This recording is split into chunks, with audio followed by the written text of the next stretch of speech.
Sì, bene, buonasera a tutti. Apriamo il Consiglio Comunale di lunedì 30 ottobre. Leggiamo l'appello.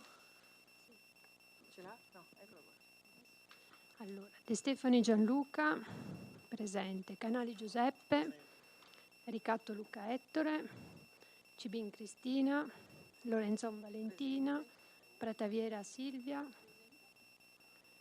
Cazazzi Blerina, Rossetto Marco, Cappelletto Elio, Boatto Stefano, Brichese Giorgio, Scramoncin Chiara, Perizon Stefano, Cappelletto Matteo online, ok. Tezzotto Giorgia, Parpinel Flavio, Fanton Rita Elisa, presente. Procediamo con l'inno nazionale in piedi.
Nominiamo gli scrutatori. Cappelletto Elio e Scramoncin Chiara.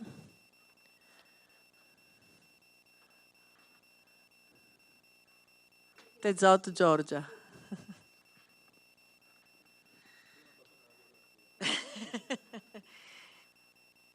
No, perché ricordavo che l'altra volta avevo detto la prossima volta chiamo, ma non mi è venuto in mente chi.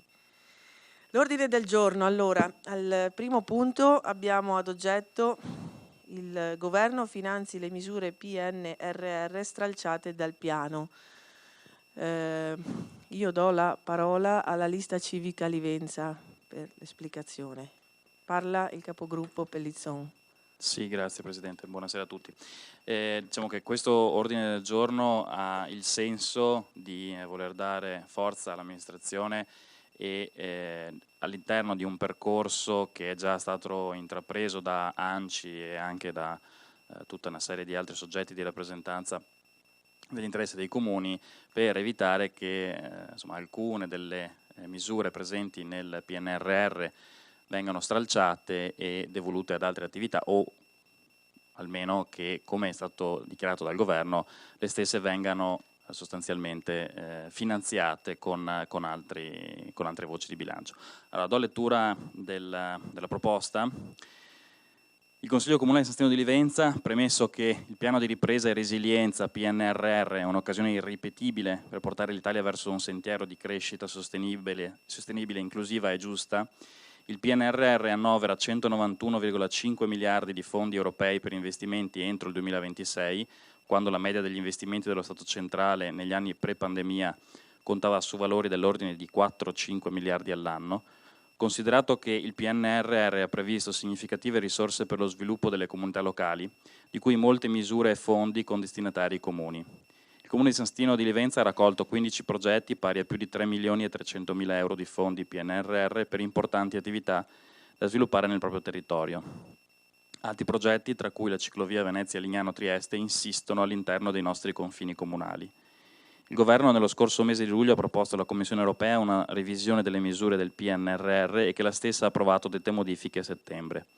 Le modifiche al PNRR, solo per citare le più significative che coinvolgono anche i comuni, riguardano il definanziamento delle misure, quali leggo così senza leggere i capitoli di ognuno: interventi per la resilienza, la valorizzazione del territorio e l'efficienza energetica dei comuni, 6 miliardi di euro, misure per la gestione del rischio di alluvione e per la riduzione del rischio idrogeologico, 1,287 miliardi di euro, rafforzamento mobilità ciclistica, ciclovie turistiche, 400 milioni di euro, investimenti in progetti di rigenerazione urbana volti a ridurre situazioni di emarginazione e degrado sociale, 3,3 miliardi di euro, e piani urbani integrati, 2,494 miliardi di euro. Tra quelle misure, la numero M5C2, intervento 2.2 piani urbani integrati, riguarda direttamente il Comune di San Stino di Livenza con la ristrutturazione del Palazzetto dello Sport. La numero M2C2, intervento 4.1, rafforzamento mobilità ciclistica, riguarda il finanziamento della pista ciclabile Venezia-Lignano-Trieste, che attraversa anche il territorio sanstinese, in particolare la zona Sette Sorelle, Santalò-Biverone, con la realizzazione di una passerella sulla Livenza. La numero M2C4, intervento 2.2, interventi per la resilienza e la valorizzazione del territorio e l'efficienza energetica dei comuni, riguarda progetti per contrastare il dissesto idrogeologico. Il Comune di San Stino di Livenza ha presentato il progetto di sistemazione complessiva dell'idraulica del capoluogo ed è stato ammesso ma non finanziato. Con quel primo bando sono state presentate domande per oltre 4 miliardi di euro, mentre ne sono state finanziate esclusivamente poco più di 1 miliardo su 6 miliardi disponibili per la misura. Con buona probabilità quindi ci sarebbe la possibilità di essere finanziati con lo scorrimento delle graduatorie. Visto che il Governo ha dichiarato di voler finanziare le misure stralciate del PNRR con altri fondi non meglio specificati e indicati, preso atto che nel caso di specie non è prevista l'espressione dei pareri da parte del responsabile del servizio ai sensi dell'articolo 49 e 147 bis del decreto legislativo 18 agosto 2000 numero 267, trattandosi di mero atto di indirizzo, impegna il Sindaco e la Giunta a richiedere al Governo, con ANCI e tutte le altre associazioni di rappresentanza degli enti locali, che tutte le misure stralciate dal PNRR citate in premessa vengano effettivamente finanziate con altri fondi, a verificare che non si manifesti il rischio che i comuni devono trovarsi con debiti fuori bilancio laddove i bandi per i lavori siano già stati esperiti, e ad inviare quest'ordine del giorno alla conferenza dei sindaci del Veneto orientale, alla città metropolitana di Venezia, Regione del Veneto e Governo. Ecco, questo appunto è il testo dell'ordine del giorno. Il senso, come dicevo, è quello appunto di rafforzare la presenza dei comuni all'interno del dibattito che ha visto la revisione appunto delle misure del PNRR, proprio perché nulla vada perso e che tutte le opportunità vengano sfruttate al meglio. Poi nel caso interverrò nuovamente se ci dovesse essere bisogno. Capogruppo Pellizzon, io passo la parola al Sindaco per la replica. Grazie, buonasera a tutti. Parto proprio da quello che poi viene riportato anche nell'ordine del giorno, in merito alla proposta effettuata dal Governo italiano alla Commissione europea di revisione delle misure del PNRR, peraltro approvata dalla stessa Commissione.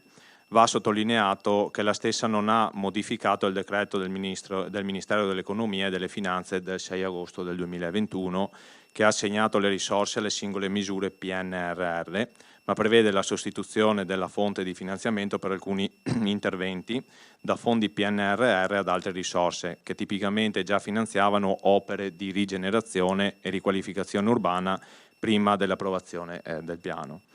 Il Governo ha chiarito in tutte le sedi che nessun intervento sarà oggetto di definanziamento.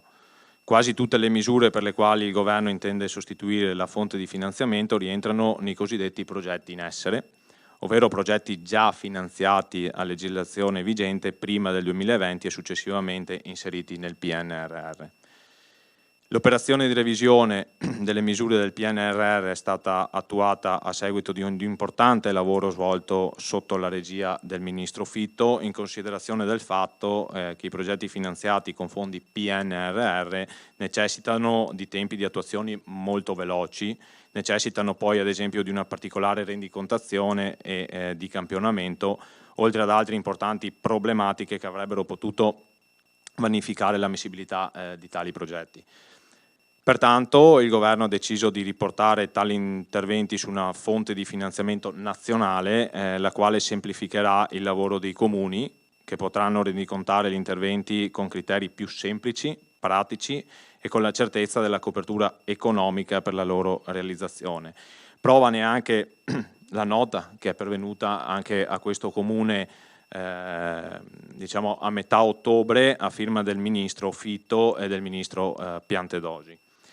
Peraltro in questa fase è necessario che ogni progetto finanziato col PNRR venga messo pancia a terra al fine di non perdere i finanziamenti e rispettare le tabelle di marcia, appunto proprio per non perdere poi questi grandi finanziamenti. Si deve peraltro tenere conto di alcuni aspetti non evidenziati in questo ordine del giorno sottoposto dalla lista civica Livenza, che è proprio l'aumento dei costi del materiale, la difficoltà di approvvigionamento e l'elevato numero di gare presenti nel mercato, che possono purtroppo, ahimè, vanificare il bando proposto da un'amministrazione, atteso che si fatica anche a trovare aziende che concorrano tanto quanto è l'offerta. Per quanto concerne il comune di San Stino di Livenza, questo ci tengo insomma a precisarlo, ad eccezione della misura riguardante gli interventi per la resilienza, che ha visto il progetto sanstinese di sistemazione idraulica posto inutile in graduatoria ma non essere finanziato, non si riscontrano problemi per tutte le altre progettazioni per quanto riguarda i finanziamenti. Per quanto riguarda insomma, questa amministrazione, continueremo a monitorare le opportunità che si dovessero presentare, attivandosi nella remota ipotesi di definanziamento per ottenere dal governo le risorse economiche necessarie attraverso forme alternative di finanziamento, appunto poi comunque a livello governativo ne stanno ancora discutendo e quindi insomma sembra anche un po' prematuro presentare un ordine del giorno di questo tipo. Grazie. Grazie Sindaco. Vuole replicare il capogruppo Pellizzon? Sì, mi pare di capire dalle parole del Sindaco che ci sia sostanzialmente un giudizio negativo, cioè nel senso negativo, nel senso di voto negativo, ecco, da parte del gruppo della maggioranza in sostanza. Con alcune spiegazioni che sono state date, chiaramente quello che viene riportato è la comunicazione che viene fatta appunto dal governo e per carità possiamo tutti essere certi o meno certi che questo succeda, ma il tema è che questo venga scritto nei documenti di bilancio, cioè che venga scritto nei documenti come dire, ufficiali, nel senso che le note vanno bene, sono belle, ma devono seguire degli atti e gli atti non sono ancora seguiti.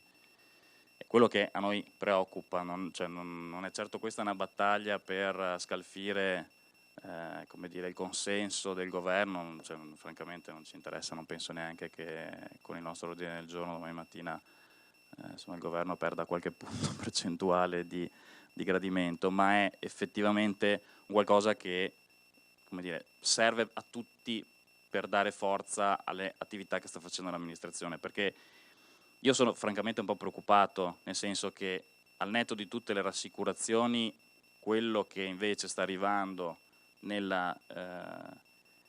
almeno nella bozza, poi per carità vedremo cosa verrà fuori concretamente, ma della legge di bilancio per il 2024 sono tagli, 200 milioni di tagli ai fondi per i comuni, una revisione di spesa di 2,3 miliardi di euro dal punto di vista nazionale su tutto il comparto enti locali, quindi poi regioni, città metropolitane e comuni, dove non ci sono solo tagli alla spesa corrente, ma anche tagli in conto capitale, quindi su investimenti. Come dicevo prima, mediamente l'Italia più o meno investiva 4-5 miliardi di euro in investimenti, cioè proprio in conto capitale annualmente.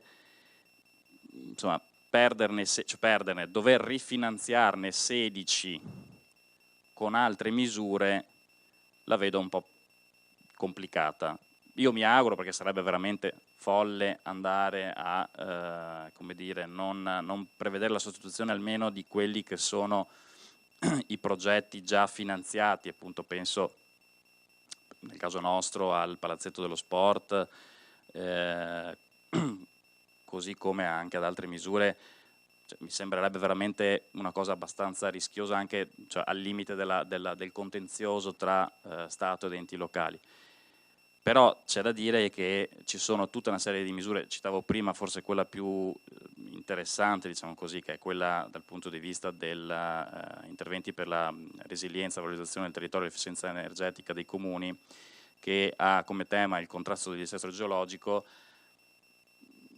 Diciamo lì sono stati finanziati 1,1 miliardi, è chiaro che il restante potrebbe tranquillamente non vedere essere più finanziato. Questo sarebbe un peccato, anche perché tra l'altro quel bando lì ha una logica di diciamo, selezione abbastanza, non so, non è aleatoria perché tecnicamente non lo è, ma voglio dire abbastanza poco lineare, cioè sono stati finanziati quei comuni che avevano il più basso valore di avanzo di amministrazione rispetto a un anno dato, che non mi ricordo, forse il 2021 o il 2020, e capite che non c'è stata fatta nessuna valutazione sul merito dei progetti, però per carità è stato fatto così, sarebbe un peccato che diciamo, questi fondi si perdessero, cioè non ci fosse nemmeno l'opportunità di parteciparvi, per cui io resto dell'idea che questo è un ordine del giorno assolutamente, come dire, innocuo dal punto di vista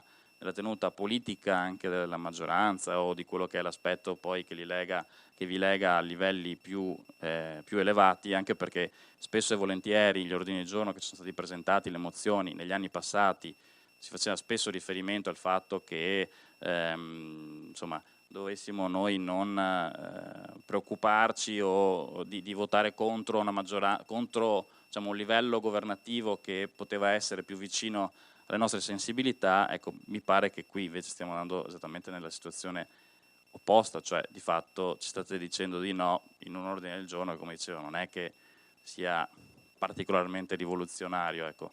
Dopodiché, se questa è la scelta della maggioranza, ci adegueremo e metteremo i voti e così andrà la situazione, insomma. Però penso che perdiamo un po' un'occasione per dare un po' forza a tutti e per impegnarci insomma, per il futuro del nostro paese in maniera unitaria. Se non lo volete fare, va bene, insomma, voi avete i numeri, potete farlo. Insomma.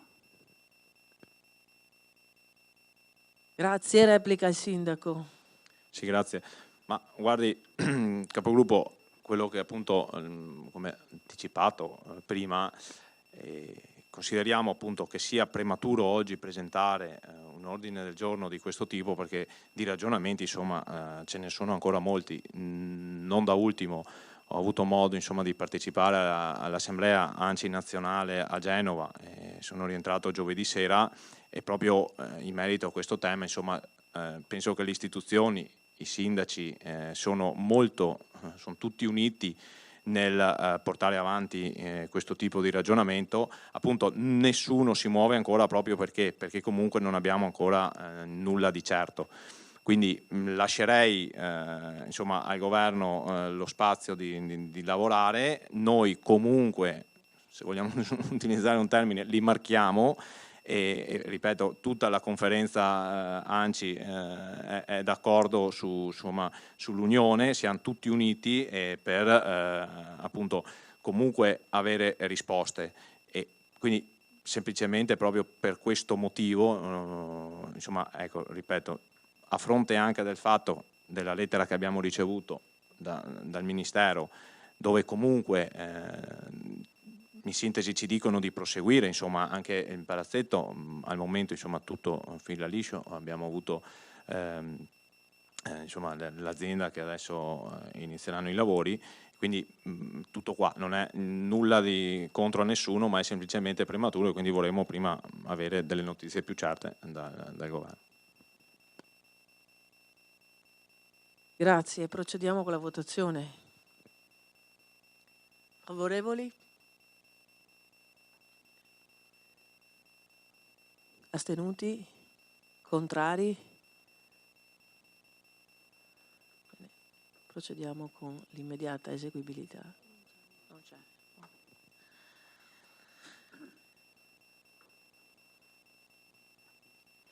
Il secondo punto all'ordine del giorno invece prevede l'approvazione del piano di vendita degli alloggi RP di proprietà comunale ai sensi della legge regionale numero 39 del regolamento regionale del 2018 numero 4 del quinquennio 24-28. La parola all'assessore Ricatto.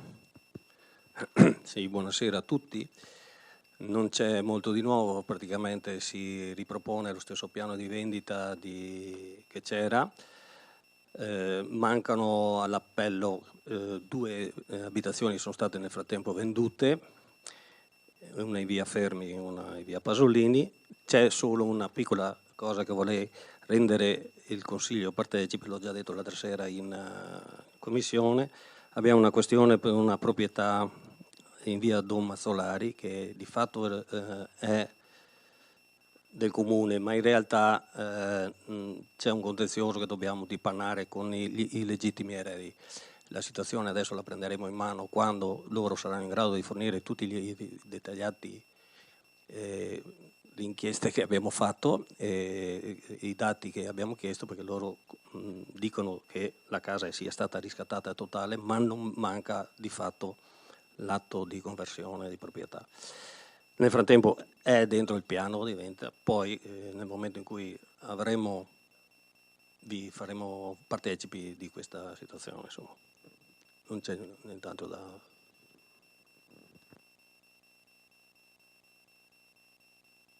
Capogruppo Pellizzon. No, non è proprio una replica, è solo un intervento per dire che, anzi, faccio un intervento anche per il punto dopo, perché insomma così lo unisco nel ragionamento.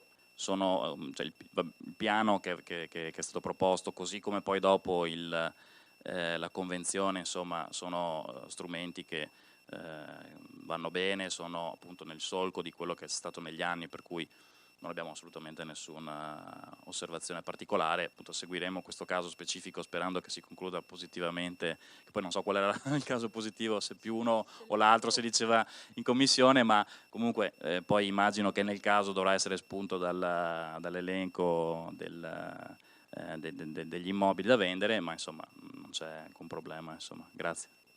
Sì, l'unica cosa è speriamo di non dover andare a un contenzioso, di fare una chiusura, diciamo, amichevole.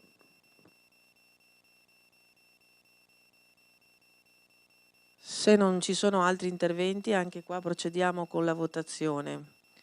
Favorevoli? Contrari? Nessuno. Astenuti? Nessuno. La deliberazione viene dichiarata immediatamente eseguibile. Sì, adesso la votiamo. Favorevoli? Contrari?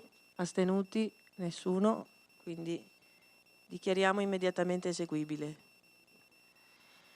Il terzo punto all'ordine del giorno è l'approvazione della convenzione con l'ATER per l'affidamento di funzioni e attività relative all'amministrazione e gestione degli alloggi proprietà comunale.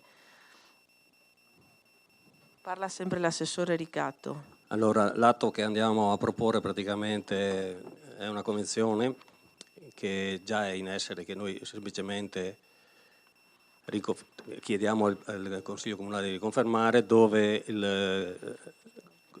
l'ente si convenziona con l'ATER per alcune funzioni derivanti dalla gestione degli immobili comunali. La convenzione è abbastanza elastica, quindi ci permette di fare alcuni ragionamenti più ampi quando sarà il momento, visto che c'è la possibilità di usufruire anche di tutti gli organi tecnici del latte per alcune serie di valutazioni, di altre cose. Tutta questa discussione che abbiamo fatto con gli uffici è la soluzione migliore, perché in questo momento noi non siamo attrezzati per poter seguire un volume di lavoro così importante. La convenzione praticamente stabilisce tutti gli obblighi che ha l'ATER, ha solo un punto, secondo il mio punto di vista, che cercheremo di in qualche modo di aggiustare, diciamo il termine giusto, perché ci dovrebbe essere ogni anno dall'ATER prima del semestre un rendiconto di come è andata la stagione. Io, se volete, sono in possesso dell'unico dato che abbiamo, che è 2021, che è chiuso con un saldo attivo di circa 5.000 euro tra le spese che ha sostenuto. In questa convenzione va inserita un'altra convenzione che faremo e troverete nei termini di giunta, con cui stabiliremo, e spenderemo alcuni soldi per la costruzione di bandi, eccetera, eccetera. La differenza si aggira in un saldo positivo attorno ai 2.000-3.000 euro l'anno. Quindi sottoponiamo questa convenzione alla votazione del Consiglio. Ci impegneremo perché questi rendiconti vengano fatti più puntuali, in maniera che anche l'opposizione possa avere sotto d'occhio sempre la situazione. L'importante è che come l'abbiamo rinnovata si può chiudere in qualsiasi momento, se eventualmente ci saranno delle situazioni che noi riterremo sulla politica, sulle case che abbiamo intenzione di fare, vedremo. Comunque fondamentalmente ci sgrava di grandissimi rogne, e quindi la gestione delle morosità in primis e il resto. Quindi vi sottopongo alla votazione questo atto. Grazie. Allora votiamo il punto all'ordine del giorno. Favorevoli? Contrari? Astenuti? Nessuno?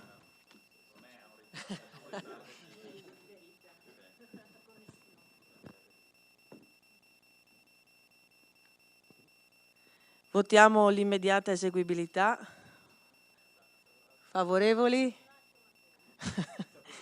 Contrari? Astenuti? La deliberazione è immediatamente eseguibile.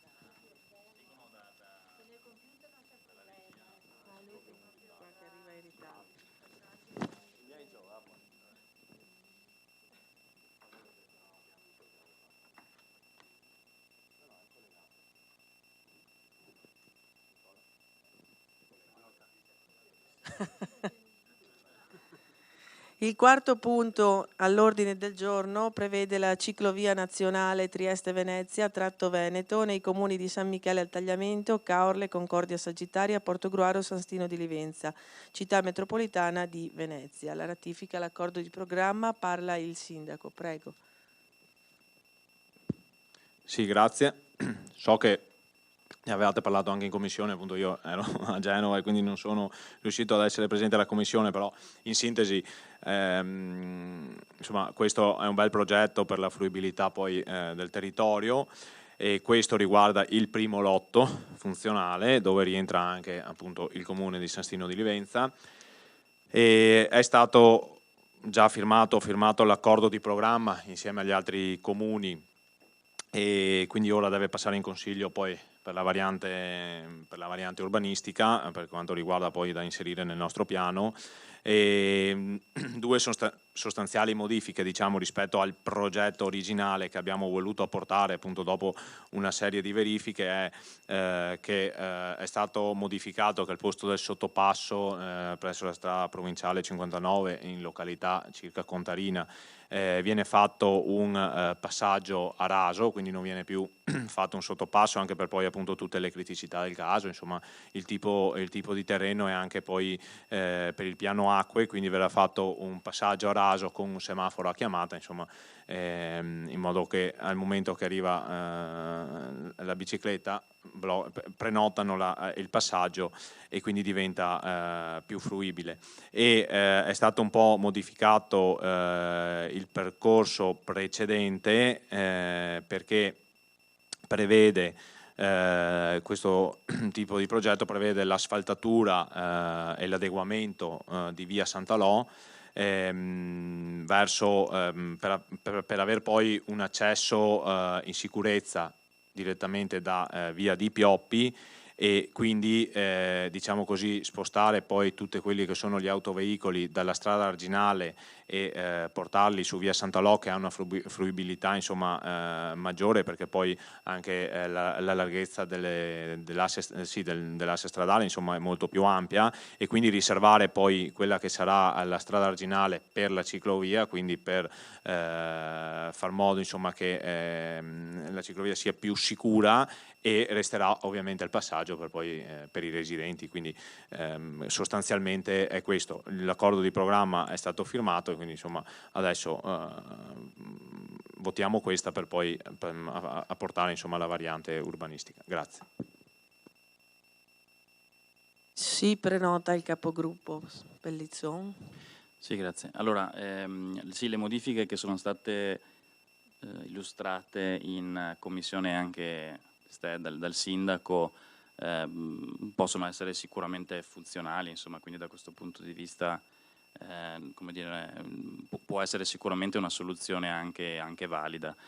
L'unica cosa che mi permetto di segnalare, ecco, diciamo, per i prossimi mesi è che quello che è stato protocollato il 22 maggio, se non ricordo male, è il progetto definitivo è quello su cui si va a approvare l'accordo con Veneto Strade e sul quale, diciamo, agisce la variante urbanistica.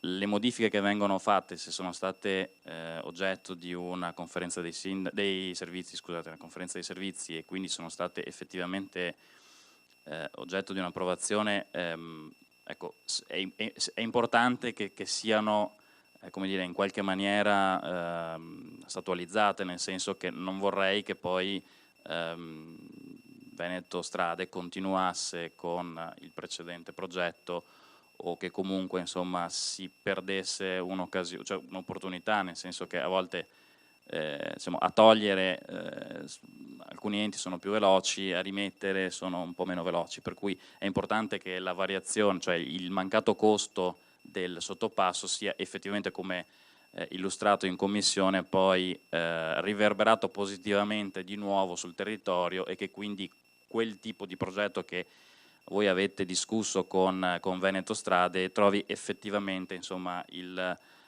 proseguo, perché stavo guardando appunto l'altro giorno, quando ho letto poi con più attenzione insomma tutti i passaggi dell'accordo e quindi i riferimenti normativi, che il nostro lotto è finanziato dai fondi del decreto ministeriale del 2018, quindi trova finanziamento al di fuori del PNRR, mentre il lotto 2, quello diciamo che va da Torre di Mosto a Cavallino, invece ricade nel finanziamento del PNRR, ma diciamo in tutta la tratta sono saltati, in tutto diciamo, lo sviluppo della ciclovia sono saltati i ponti o passerelle, no? Ecco, per quello dicevo prima, sarebbe importante che poi non si perdessero anche quei fondi, perché se quei fondi lì possono essere utilizzati, e possono essere utilizzati anche per le passerelle, si darebbe quella continuità in quei passaggi un po' più complicati, come può essere appunto il passaggio tra Passo di Torre e Torre, e poi successivamente sulla Piave, eccetera eccetera. Ecco, per cui questo insomma è l'unica diciamo, attenzione che vorrei porre all'amministrazione nei prossimi mesi. Per il resto insomma i contenuti sono sicuramente validi. Ecco, l'unica roba ci lasciano, come spesso succede, questi enti ci lasciano la crosta del doversi gestire la manutenzione negli anni futuri. C'è anche da dire che, vabbè, nel caso nostro fortunatamente non abbiamo particolari opere, insomma, complesse, quindi il costo non dovrebbe essere, insomma, sicuramente, sì, esatto, qualche busa, dice la consigliera Fanton. Sì, ecco, quindi questo solo era l'unico rimarco che faccio, ecco, grazie. Grazie capogruppo, il sindaco chiede la parola. Sì, grazie. No, volevo precisare solo in merito alla manutenzione che siano temporaneamente destinate, cioè abbiamo proprio chiesto, insomma, che poi venga trovato un ente che poi si occuperà, perché ne abbiamo già, insomma, discusso anche nelle varie riunioni che abbiamo fatto, perché appunto poi incombe su di noi tutta questa manutenzione, quindi ci è stato chiesto proprio temporaneamente di eventualmente intervenire noi, però poi il progetto, insomma, tutti i comuni abbiamo chiesto di avere poi una sorta di ente che gestisca, sì. Grazie. Grazie Sindaco, se non c'è nessun altro procediamo alla votazione del punto 4, Ciclovia Nazionale Trieste-Venezia-Veneto. Favorevoli? Contrari? Astenuti? È favorevole?